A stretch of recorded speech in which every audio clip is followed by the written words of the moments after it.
makahimot, makakatawa lang ta. Usahay pud makapahilak pod ta. Niining kinabuhi, daghan kag makita, mga pangutana nga walay tubag pa. Kun maning kamot ka, usahay may maabot sad ka. Sa kadaghanan, daygon ug palakpakan kanila. Apan kun mapakyas ka, murag mawala pod sila. Ikaw na lang usay mag-antos sa kasakit nining hitabua. Dagang pangutana sa sulod sa hunahuna, ngano man gyud nga ingani ta. Asa padulong ang atong gisugdan, ug kanu sa bagyot kini masabtan. Unsa man gyud, unsay kahulugan ning kinabuhi nga puno sa pangutana.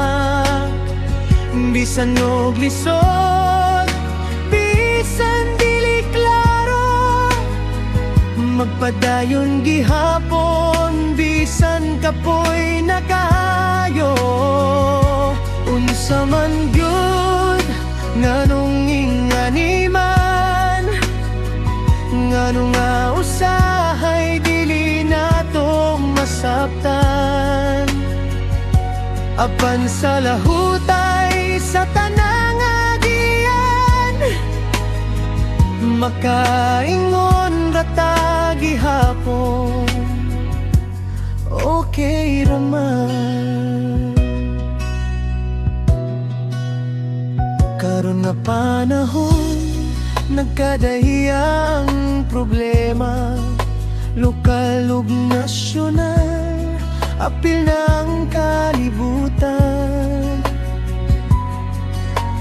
Bisan nasa ka, nagyuwi ka balaka, nga dili gyud malikayan mapilpota.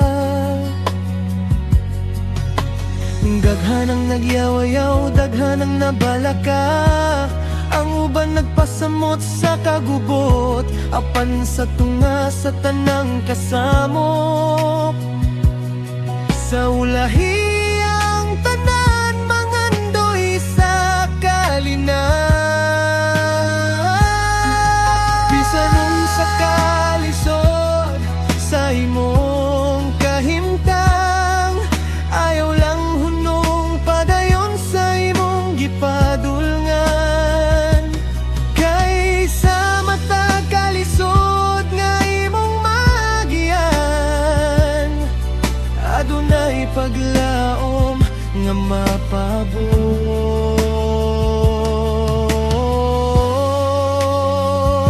Unsa man gyud, unsay kahulugan ning kinabuhi nga puno pangutana man.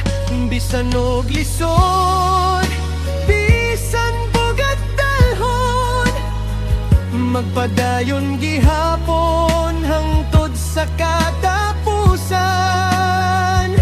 Unsa man gyud, basin dili pa karon, masabtan ra na to ang tanan puhon. Sa gugma ug pagtuo nga atong gihuptan, makita ra gyud na to ang tubag sa tanan. Maong ayaw patigha ang imong kasing-kasing, imbes ikaw ang problema, himuwa nga ikaw ang solusyon.